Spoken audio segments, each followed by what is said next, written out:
บักจันมันรักโทรศัพท์พ่อโบยพุ่นน่ะโอ้เอาไปขายเรียบร้อยเขาว่ามินมาค่ะ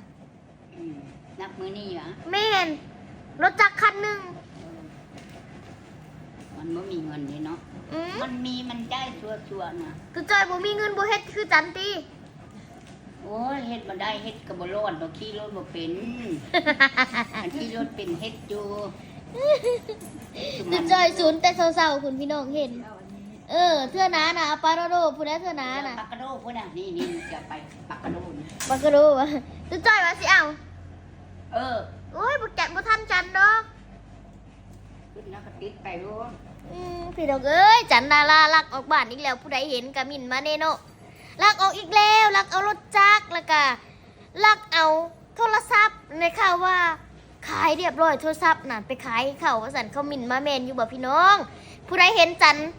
อย่าลืมมินมาบอกในเด้อเขาตามหาอยู่ตอนนี้น่ะว่าวุ่นอยู่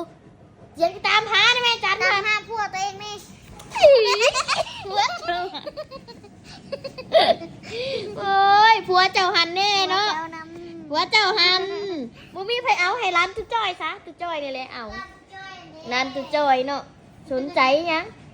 พี่น้องฝากในเด้อสบู่บักต่อรุ่นเอาเงินเอาคำเนาะย่ำเด้อวันที่15เจอกันไล่สดครั้งยิ่งใหญ่เนาะเพจพ่อคาร์โลบักต่อเด้อ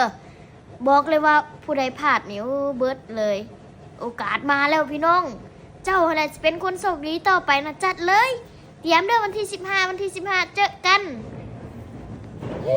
เจอกันเด้อเจียง